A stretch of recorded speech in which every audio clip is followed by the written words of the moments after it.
Hi friends, கலை வணக்கம். எல்லோரும் எப்படி இருக்கீங்க? வாங்க, இன்றைக்கி நம்ம ஒரு தைச்சி முடித்த ப்ளவுஸில் வந்துட்டு நம்ம பேக் நெக் வந்து டிசைன் பண்ணலாம். இது வந்து பார்த்திங்கன்னா ஒரு நல்ல க்ரீன் கலரு. அதில் பார்த்திங்கன்னா அவங்க வந்துட்டு ஒரு மெரூன் கலர் சாரீக்கு வந்து கான்ட்ராஸ்ட்டாக போடலாம் அப்படின்னு முடிவு எடுத்திருக்காங்க. அதனால் நம்ம அந்த மெரூன் கலரை வந்து இதில் லைட்டாக வந்து டச் கொடுக்கலாம் அப்படின்றதுனால நான் இது வந்து ஒரு மெரூன் கலர் வந்து டச் கொடுத்துருக்கேன். 3 இதழ்கள் மாதிரி கட் பண்ணி எடுத்திருக்கேன்.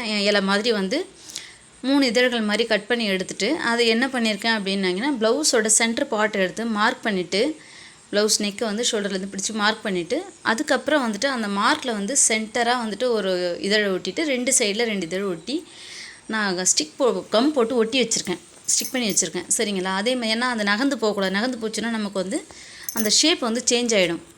அது சேஞ்ச் ஆகக்கூடாதுன்றதுனால நான் ஒட்டி வச்சுட்டேன். அதுலேயே ஒட்டி வச்சுட்டு அதுக்கப்புறம் வந்துட்டு நம்ம இப்போ ஸ்டிச் பண்ணுறோம். ஃபஸ்ட்டு வந்து நம்ம அந்த இதழ்களை வந்து நம்ம கவர் பண்ணிக்கலாம்.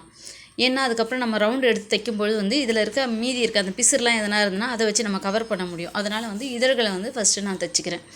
தைச்சி அதை வந்து 3 இதழையும் கவர் பண்ணி நான் ஃபினிஷ் பண்ணி கொஞ்சம் விட்டுட்டு லேஸ் வந்து கொஞ்சம் விட்டுட்டு நான் தைச்சிருக்கேன். அதாவது கட் பண்ணி எடுத்திருக்கேன். ரொம்ப மொட்டையாக எந்த இடத்துல முடிஞ்சதோ அந்த இடத்துல நான் கட் பண்ணல, கொஞ்சம் விட்டுட்டு கட் பண்ணியிருக்கேன்.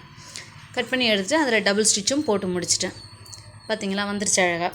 இப்போ வந்துட்டு நம்ம என்ன பண்ணலாம், ஷோல்டர்லேருந்து ஸ்டார்ட் பண்ணி நம்ம வந்து எப்பவும் தைக்கிற மாதிரி வந்து அது உங்களுக்கு நார்மலாக தெரிஞ்சிருக்கும். ஒரு லேஸ் வச்சு தைக்கிறது எப்படி தைக்கலாம் அப்படின்றது. நார்மலாக வந்து ஷோல்டர்லேருந்து ஸ்டார்ட் பண்ணி அழகாக ஒரு ஸ்டிச்சஸ் போட்டுக்குங்க. ஒரு லேஸை வந்து கவர் பண்ணுங்கள். இதுக்கு வந்து பார்த்திங்கன்னா மேக்ஸிமம் வந்து 2.5 3 மீட்ரு லேஸ் வாங்கிக்கிட்டிங்கன்னா வந்து போதுமானதாக இருக்கும். ஏன்னா கைக்கு ஃப்ரண்ட் நெக்குக்கு பேக் நெக்கு டிசைனுக்கு மொத்தமாக சேர்த்து ஒரு 3 மீட்டர் வந்து லேஸ் வாங்கிட்டோம்னா சரியாக இருக்கும். நீங்களும் இந்த மாதிரி ட்ரை பண்ணி பாருங்கள். நம்ம தைச்சிட்ட ப்ளவுஸ் வந்துட்டு நல்லா ரொம்ப கிராண்டாலாம் வந்துட்டு நம்ம எதுவுமே வந்து பண்ண முடியாது. சரி, இதை எப்படிடா பண்ணுறது அப்படின்னு இருக்கும். ஆனால் இது வந்து தைக்கும்போது கொஞ்சம் இடைஞ்சலாக இருக்க மாதிரி இருக்கும். ஏன்னா நம்ம பேக் போர்ஷன் மட்டும் போட்டு தைக்கும்போது ரொம்ப ஃப்ரீயாக இருக்கும். இது வந்து நம்ம ஒரு ஃபினிஷிங்கான ஒரு ப்ளவுஸை போட்டு தைக்கும்போது கொஞ்சம் கஷ்டமாக இருக்க மாதிரி இருக்கும். ஆனால் பொறுமையாக தைங்க, ரொம்ப அழகாக வரும். இப்போ ஒரு லைன் முடிச்சாச்சு. நம்ம செகண்ட் லைன் கொடுக்குறோம். செகண்ட் லைன் கொடுக்கும்போது பார்த்திங்கன்னா அந்த நம்ம டிசைன் கொடுத்துருக்க இடத்துல அது எந்த இடத்துல அங்கே எவ்வளோ அகலம் இருக்குன்றதை பார்த்து மேலே வந்து நம்ம ஸ்டார்ட் பண்ணுங்கள். சரிங்களா? அப்போ தான் வந்து நம்ம ஃபினிஷிங் எல்லாமே ஒரே லெவலுக்கு கொண்டு போக முடியும். அந்த மாதிரி கொண்டு போய்ட்டு அந்த கீழே இருக்க அந்த பிசுறு நம்ம விட்டோம் இல்லைங்களா, அந்த கச்சா வந்து லேஸை வந்து ஒரு பிசுறு விட்டுருப்போம். அதை வந்து கவர் பண்ணி உள்ளே வச்சு அடித்து தைச்சிருங்க. அழகாக தைச்சிட்டு செகண்ட் ஸ்டிச்சும் போட்டுருங்க.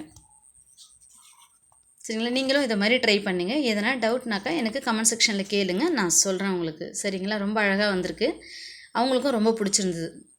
கஸ்டமர் ஹாப்பி, ரொம்ப சந்தோஷப்பட்டாங்க. வீடியோ பிடிச்சா லைக் பண்ணுங்கள், ஷேர் பண்ணுங்கள், கமெண்ட் பண்ணுங்கள், சப்ஸ்கிரைப் பண்ணுங்கள். தேங்க்யூ.